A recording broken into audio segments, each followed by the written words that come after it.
pada buku kali ini di tim saya sekarang ada Mbak Tata, ada Miss Tata dari CS-nya Kasen, dan juga ada Mas Eka dari tim marketingnya Kasen. Oke, hari ini kita beda dari buku sebelumnya, jadi kita coba mau mengulas tentang buku The Power of Habit karya Charles Duhigg. Di situ mengulas, karena itu kan habit ya, habit itu kebiasaan. Jadi kita akan mengulas tentang kebiasaan teman-teman, kebiasaan sehari-hari yang sudah yang kita lakukan sehari-hari. Ngomong-ngomong tentang kebiasaan itu kebiasaan adalah perilaku yang kita lakukan secara tidak sengaja atau secara naluri yang tidak kita susun atau tidak kita rencanakan. Jadi apa aja yang kita lakukan sehari-hari itu adalah namanya kebiasaan. Nah, kalau ngomongin kebiasaan, Mbak Tata sendiri kalau tiap bangun pagi, bangun pagi, aktivitas apa yang Mbak Tata lakukan? Kalau pagi sih bangun ke toilet gitu kan, terus sholat dulu gitu kan, terus habis itu baru persiapan masak sih. Masak pegel, masak terus siap-siap gitu kan. Tapi kalau kebiasaan itu dilakukan secara terus-menerus gitu nggak sih Bu lebihnya? Nah, karena itu dilakukan secara terus-menerus, maka yang dilakukan Mbak Tata setiap pagi, memasak, bangun pagi, sholat dan lain-lain, itu termasuk adalah kebiasaan atau habit. Kalau Mas Eka sendiri, tiap bangun pagi apa kegiatan yang rutin dilakukan? Ya kurang lebih sama sih Mbak, saya biasa Masa juga kamu? Oh iya, kayaknya gitu. Cuman kan ekspektasinya gitu, cuman karena saya sholat ya salah satunya itu kalau bangunnya cepat, ya bangun subuh. Kalau bangunnya siang ya biasanya yang sering saya lakukan setelah bangun tidur itu biasanya kayak HP. Ada notif, entah HP kan atau entah HP pribadi ya, entah ada berita apa ya kan, tahu-tahu dadak ya kan, jadi kita standby. Setelah itu biasanya langsung mandi baru siap-siap makan baru berangkat, manasin motor sih baru berangkat gitu. Nah itu secara nggak sengaja, secara nggak sadar tiap hari pasti melakukan rutinitas itu atau selalu berbeda-beda? Selalu itu. Iya. Nah, karena selalu itu yang namanya adalah habit, kebiasaan. Jadi kita kan nggak merencanakan, tapi langsung otomatis dalam pikiran kita bangun pagi, mungkin lihat HP dulu, ngecek jam, masih nutut sholat subuh gitu. Nah, nggak nutut, lanjut HP. Nah itu membentuk suatu kebiasaan. Nah kebiasaan sendiri itu ada yang namanya kebiasaan baik, juga ada yang namanya kebiasaan buruk, tergantung dari perilaku apa yang kita lakukan tiap hari. Nah ada juga nih misal bangun pagi, lihat HP, pertama lihat grup, baca grup, balesin komen satu-satu, keterusan lihat stalking. Nah ya kan pasti ada kan scrolling Instagram, scrolling misal Facebook atau TikTok, terus-terusan nggak sengaja 1 jam lewat kita membuang waktu untuk stalking. Nah itu bisa jadi kalau semisal memang kita orangnya emang influence atau memang kita yang di bidang berhubungan sama sosial media, itu mungkin menguntungkan, iya kan, karena mungkin bisa menjadi ladang pendapatan untuk mereka. Tapi kalau memang kita bukan yang berkecimpung di situ, ya itu merugikan. Yang pertama bisa merugikan di waktu kita, terus nanti juga harusnya bisa untuk kita lakukan bisa masak atau lain, jadinya kita terhalang oleh itu. Nah pernah nggak kalian punya kebiasaan buruk yang teman-teman lakukan di keseharian yang sebenarnya itu kita tahu itu tuh buruk bagi kita tapi kita lakukan? Pernah ada nggak atau punya nggak? Pernah dong. Bisa diceritakan dulu apa itu? Sih kayak gitu tadi case-nya. Cuman kan karena kondisi kita memang kita tahu tapi kita nggak sadar. Dalam artian mesti jam 6 nyantai dulu nih. Habis itu scroll kan kita tahu tuh jam 6 ya udah nyantai. Akhirnya kita ke bawah suasana. Akhirnya kita alam bawah sadar kita itu bisa dibilang dikuasai dengan situasi itu gitu. Scroll. Masih jam 6:04 nih, nyantai dulu, ntar lah jam setengah 7. Udah jam 7 kurang 1/4 gitu kan. Nah itu kan suatu kebiasaan yang kita kita tahu tapi nggak sadar di kondisi itu gitu loh, di situasi itu. Akhirnya itu berdampak buruk, apa masaknya buru-buru, mandinya buru-buru, berangkatnya gitu Akhirnya kan. sampai sini telat. Iya gitu kan. Itu kebiasaan buruk sih. Oke, kalau Mas Eka? Kalau saya selalu ini Bu, kebiasaan buruk ya. Sebelum tidur niat kan pengen tidur cepat gitu. Tidur cepetnya Mas Eka itu di jam berapa? Soalnya kan setiap saya orang beda. pengen bangun kebiasaan baru itu tidur cepat maksimal jam 10. Ya jam 10, jam 9 saya udah standby ya kan. Kalau Standby pegang HP. ya standby udah Di kamar, udah buang air kecil ya kan, udah apa Cuci muka, lah ya. ya sudah cuci muka, sudah rapin tidur ya kan, naik HP lah bentar, HP lah bentar, mau lihat ada apa yang baru di IG misalnya ya, TikTok ya kan. Terus nggak lama itu saya kadang lihat sosmed denger ceramah, kadang-kadang ceramah singkat gitu kan, lucu-lucu, akhirnya aish sudah mau jam 10 nih ya kan, akhirnya ke scroll sampai jam 12 nggak kerasa. Itu saya sadar, aduh ini bahaya, besok saya nggak bangun ini subuh ini. Kalau kan sambil mikir Mbak ya, mikir sambil baca itu, akhirnya setengah 1 ya kan, ketiduran. Nah ini harus tidur, ya emang sudah waktunya ngantuk sih, makanya dipaksa tidur, akhirnya ya bangunnya 14. Itu kebiasaan buruk yang sering saya ulangi dan saya sadar itu dampaknya. Nah, pernah nggak kalian berpikir untuk merubah kebiasaan buruk itu? Jadi kita kan sadar tuh itu kebiasaan buruk. Iya. Langsung saat itu juga, misal oh nggak baik nih, oke tutup HP, misal lanjut, mau lanjutnya ini misal bersih atau lanjut ke baca buku atau apa. Nah, pernah nggak merubah seperti itu? Atau besok aja lah, besok masih ada hari gitu. Pernah nggak terpikir seperti itu?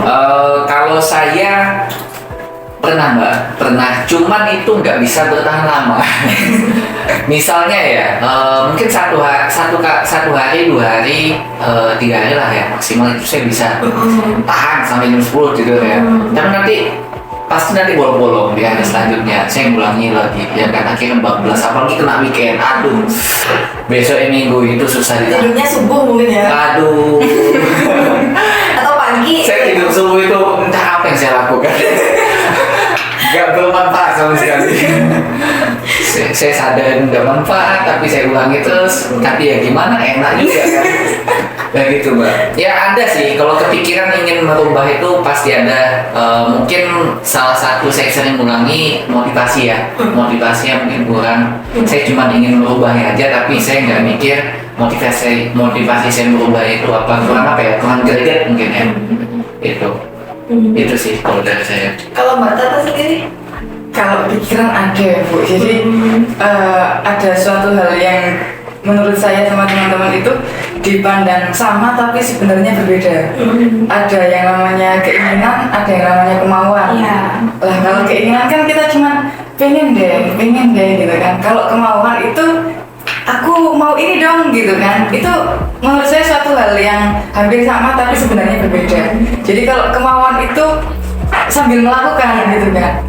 Jadi untuk saat ini saya masih di tahap banyak kemauan. Jadi kalau keinginan itu mungkin lihat HP nih ya, jam 7 gitu kan. Oh ya udah nyantai dulu, habis itu habis masak, oh tenang masih jam 8 kurang seperempat gitu kan. Masih nutut lah gitu. Habis itu ternyata loh kok udah jam segini gitu kan. Lambat jam 8 kurang 5 gitu. Ya udahlah, nanti lagi lah HP-nya gitu kan. Habis itu udah, itu kondisi sadar dan kemauan gitu kan. Cuman ketika saya pernah baca sih, ketika suatu kebiasaan itu tidak dilakukan secara terus-menerus selama 21 hari atau sampai 30 hari dengan memang yang awalnya nggak terbiasa dan harus dipaksa, itu akan terus seperti itu gitu loh. Kalau nggak konsisten tiap hari, misalnya 20 hari lah kita targetnya, 20 hari seperti itu terus. Emang nggak enak sih, awalnya nggak nyaman. Cuman kalau udah 20 hari atau 30 hari itu akan kita, oh ya udahlah nyantai, udah biasa kayak gini gitu kan. Nah itu Bu, masih bolong-bolong Bu. Jadi ya sama kayak Mas Eka. Ya memang harus konsisten sih, komitmen. Jadi memang harus dipaksakan. Ya, namanya kebiasaan, apalagi kalau kebiasaan merubah kebiasaan namanya nggak enak ya. Apa keluar dari zona nyaman kita, dari awalnya kita cuma tiduran, enak-enakan HP, dipaksa disuruh masak, disuruh bersih-bersih, disuruh baca buku, ya itu memang nggak enak. Tapi kalau kita lakukan secara konsisten terus-menerus, nggak harus banyak, diawali dari hal kecil, dikit aja dulu, misal baca buku 1 lembar dulu aja lah, atau misal baca Al-Quran berapa ayat gitu aja lah, nggak usah banyak-banyak. Tapi karena kita konsisten sampai 20 hari, 30 hari, nanti kalau kita nggak gitu tuh nggak enak. Iya, benar. Jadi ada yang kurang. Nah itu makanya membentuk sebuah kebiasaan itu. Nah jadi kayak kebutuhan gitu nggak sih Bu? Iya. Nggak baca ini kok nggak tenang ya? Iya, baca enak ya. Ada yang miss gitu kan, yang kurang kayak kebutuhan gitu ya jatuhnya. Ya sama kayak kita kemana-mana kalau nggak bawa HP nggak enak kan? Oh iya. Karena sudah jadi kebiasaan. Iya. Kalau nggak bawa HP nggak apa-apa, nggak bawa dompet. Kalau saya ya nggak bawa dompet, nggak bawa STNK nggak masalah, yang itu bawa HP. Kalau saya sumber komunikasi sih Bu menurut saya.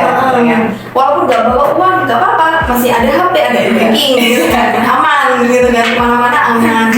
Tapi kalau Ibu sendiri nih, kebiasaan-kebiasaan yang kayak gitu tuh lebih ke apa sih? Kan maksudnya kita masih single ya, jadi maksudnya yang berkeluarga kan otomatis sudah berbeda dan tanggungannya udah berbeda gitu loh. Kalau Ibu sendiri kayak gimana? Kalau saya sih, kalau yang sekarang kebiasaan, tapi bukan ke saya sih, lebih saya menerapkan ke suami saya. Jadi memang karena kan untuk kebaikan berdua ya, untuk kesehatan berdua juga. Jadi suami saya itu adalah termasuk perokok berat. Jadi satu hari itu bisa hampir satu pak. Satu slop ya namanya. Satu slop rokok itu bisa habis dalam 1 hari.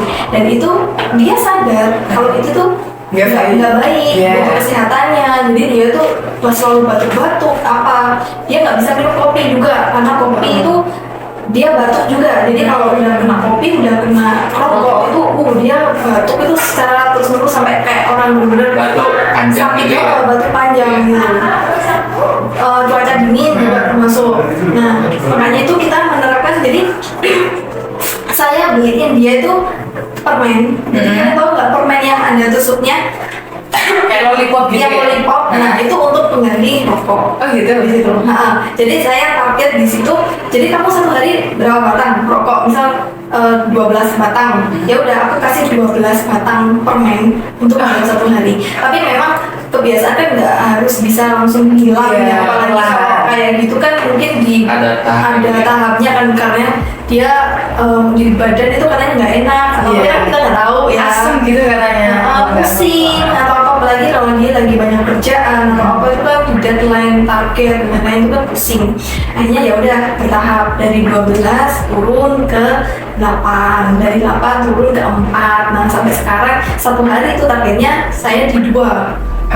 Nah tahu saya di 2 apa enggak? Karena dia itu kan orangnya enggak ini ya, apa ya, kalau kita cewek kan habis makan atau apa langsung buang ke tempat sampah. Kalau dia kan, maksudnya kalau cowok itu kan kalau itu kan ada asbab gitu kan. Kalau nggak asbabnya penuh itu nggak akan dibuang. Jadi saya targetnya 1 hari itu saya liatin asbabnya itu berapa batang yang habis. Nah kalau udah lebih oke, berarti nanti ada konsekuensinya. Itu yang saya terapkan, dan itu sudah berjalan di 1 bulan ini sampai sekarang sudah 0. Jadi sudah nggak ngerokok. Jadi mungkin ngerokok iya, tapi di berapa hari sekali, bukan 1 hari berapa batang, tapi berapa hari sekali. Udah berkurang banyak gitu ya. Iya.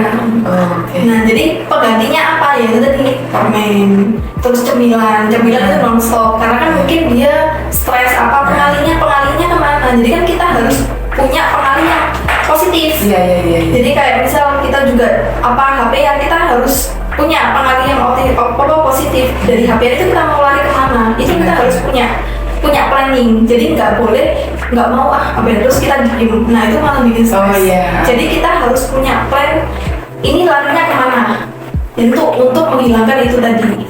bosen. Ya udah, kalau bosen misal kebiasaannya misal kayak saya healing, jalan-jalan.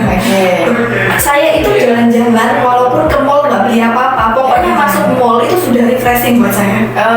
Walaupun cuma di mall cuma beli teh poci sama kentang ya, itu bagi saya sudah refreshing. Jadi healingnya apa? Jadi cari makanan lain. Jadi biar nggak terfokus misal pada handphone, pada sosmed kayak gitu, lebih kayak gitu sih. Nah, kalau teman-teman sendiri nih, kalau semisal lagi bosen atau kita mungkin lagi menghadapi sesuatu yang apa ya, kayak misalnya yang tegang, yang grogi, itu kan pasti kita punya kebiasaan nggak sih?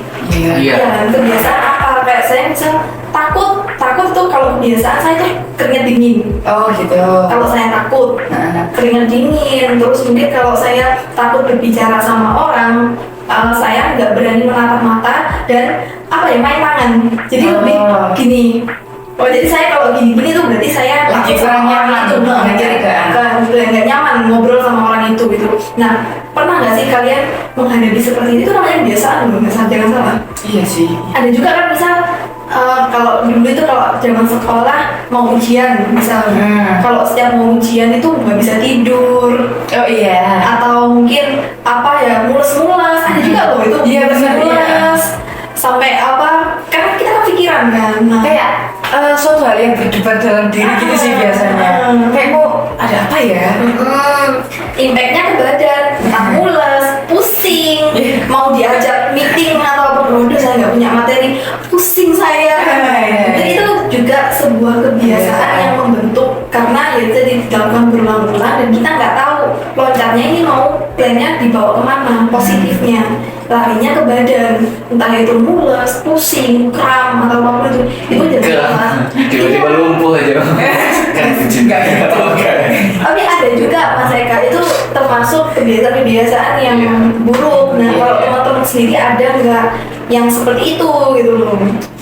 Ketika menghadapi Ya mungkin menghadapi suatu hal yang nggak nyaman atau mungkin tegang atau yang belum pernah dicoba tantangan baru. Nah, kebiasaan apa yang muncul di dalam apa ya, kayak efek pada badan kita itu apa gitu? Kalau saya sih kebiasaan ya yang belum pernah dihadapi ya, ketemu itu biasanya rada panik. Rada panik. Saya kan pernah beberapa kali itu diajak dokumentasi ya, ya itu bulan di acara kayak wedding, wedding. Di situ ada kita ini lagi dokumentasi itu video. Biasanya kan wedding itu, saya kan belum ada pengalaman ya, maksudnya pengalaman saya itu sedikit. Teman saya ini sudah banyak. Yang biasa buat saya panik itu ketika mengarahkan pose gaya ya. Ya nggak mungkin dong kita mau ngambil dokumentasi, oke Mbak, Mas siap ya, pikir kita gaya apa ya, mereka toleh ya kan. Iya kan, harus diarahkan. Saya sampai mondar-mandir dulu. Jadi selama wedding itu saya selalu browsing nyari pose ya kan. Sampai fotografer itu kan udah mau selesai, saya pose. Jadi situ cukup buat saya apa ya, panik ya.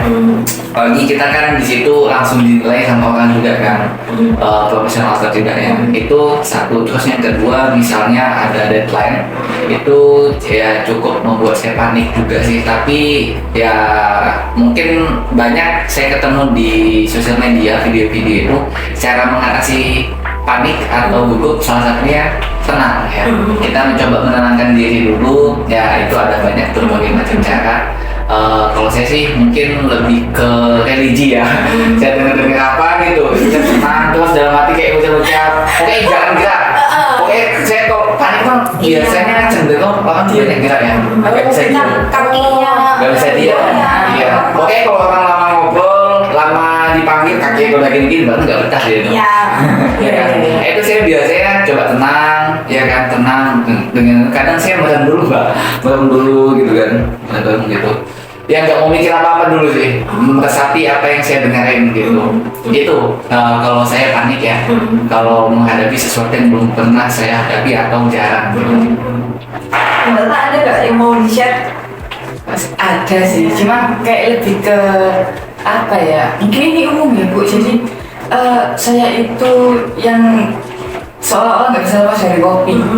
Oke, oh ya itu tiap hari ya. Iya, jadi sebenarnya saya berangkat kerja pun itu selalu ngopi. Karena kayak ngerasa tenang aja gitu loh. Mungkin kayak kalau suaminya ibu kan rokok gitu kan. Rokok biasanya kan sama kopi gitu kan. Kalau ini seolah-olah kalau nggak kemasukan kafein itu Ngantuk. ada suatu hal yang kurang. Jadi menghadapi suatu hal yang emang kayaknya biasa aja itu kita kayak gimana ya gitu. Tapi kalau kita udah kemasukan kafe ini, bahkan misalnya ada orang ada kopi, kita nyium gitu kan, enak banget ya. Itu kayak udah plong gitu. Apalagi ketika ada suatu hal yang nggak biasa kita lakukan ya, suatu hal yang nggak biasa kita lakukan itu misal nih jadi MC di suatu acara di mana yang lumayan gede gitu kan. Apa nanti nggak tahu nih audiensnya kayak gimana, terus pejabat dari mana aja yang benar-benar datang, terus belum lagi lain-lainnya gitu kan kalau ada something yang nggak diinginkan. Jadi sebelum melakukan itu saya mengantisipasi dulu dengan minum ngopi dulu. Ngopi itu sambil mikir caranya. Bukan nanti misalkan ada kejadian kayak gini gimana ya? Oh jadi misalkan ada something itu, jadi ngopi itu sambil mikir biar tenang. Jadi kalau udah di sana, oh iya nggak apa-apa, oh iya bisa diatasin kok. Jadi kayak lebih ke situ sih Bu. Jadi sambil mikir dulu. Kadang kita customer kan biasanya CS itu nabuk sampai dianjing-anjingin kan. Jadi Karena garda utamanya ini iya, kan. jadi kan ini gimana sih cuma diem aja. Kadang itu memang nggak tahu ini mungkin cara saya aja ya. Kadang dihantam customer yang dus gitu kan, akhirnya kita mungkin emosi kita kan juga kena ya. Kita juga kepancing emosi kan. Kadang juga saya baca dulu, tak biarin, saya cuma diam, saya minum terus sambil chat yang lain yang menenangkan. Maksudnya balesin customer yang lain dulu. Yang ini saya balas balik, Kak mau ditunggu ya. Biasanya saya gitu dulu untuk melayani chatnya dia yang dirasa itu bikin saya emosi juga, sebel gitu kan. Maksudnya banyak yang kayak gitu kan. Saya ya Kak baik mau ditunggu ya Kak. Kalau udah tenang baru gitu sih. Dan itu harus diperhatikan juga itu bahaya kafein. Oh iya benar. Jadi kita dua Iya. Nah makanya kan apalagi Mbak Tata juga perempuan menikah, jadi mungkin harus lebih diperhatikan dan cari kebiasaan positif lainnya untuk air sih. Nah Air, kopi. Enggak, air Mas. Jadi dari selalu udah itu kadang kalau enggak saya minumin air yang banyak sekalian, kalau nggak gitu biasanya air hujan itu sih. ya. Jadi yang lebih Cari yang positif dan itu ya coba di 20 hari. oh iya, susah karena mindsetnya udah itu ya. Misalnya udah ke sana Perlu dicoba. Yang penting komitmennya. Iya benar. Kopi ya diganti kopiko. Ya permen. Oh iya, Iya. Udah pernah sih ya Mbak. Gagal karena nggak konsisten itu tadi. Berarti harus stop, berarti taruh di depan. Jadi yang kelihatan. Mungkin sering kebiasaan buruk sering dilakukan juga karena kita nggak mendalami dampaknya mungkin Bu ya. Iya. Oh iya, maybe. Kalau misal coba browsing apa bahaya kafein, kalau misal dikonsumsi tiap hari sehari 3 kali atau Iya. kan nanti tahu tuh bisa antara bayi nggak tahu ya maksudnya kanker atau apa. Nah itu coba nanti dari situ kan kita dapat motivasi kan. Iya benar. Berarti aku harus merubah kemana gitu kan. Nah cari yang hal positifnya di apa. Jadi kalau belum nemu hal positifnya, belum klik ya nggak akan jalan. Iya sih benar. Gitu. Tapi karena target sih biasanya Bu. Kan target kan udah selalu diingetin ya. Iya. Yang mengambil itu perempuan loh, mau anak muda gimana gitu kan. Jadi itu yang selalu terngiang sih. Jadi dia yang nggak melarang, tapi ngasih tahu akibat nanti jangka panjangnya gitu. Jadi lebih ke ya wis lah. Nah tapi sudah dicoba belum? Mulai dicoba ya, beberapa minggu ini. Gitu sih. Oke, menarik sekali pembahasan hari ini. Mungkin kita akan next sesi untuk pendalaman materi lebih lanjut. Untuk sekarang saya rasa sudah cukup. Kalau sudah nggak ada tambahan, saya tutup. Cukup untuk hari ini. Terima kasih untuk waktunya. Lain kali kita akan mengulas lebih dalam tentang The Power of Habit karya Charles Duhigg. Charles Duhigg. Oke, terima kasih waktunya Mas Eka, terima kasih semoga kita dipertemukan dalam satu kelompok kembali ya. Amin. Oke, saya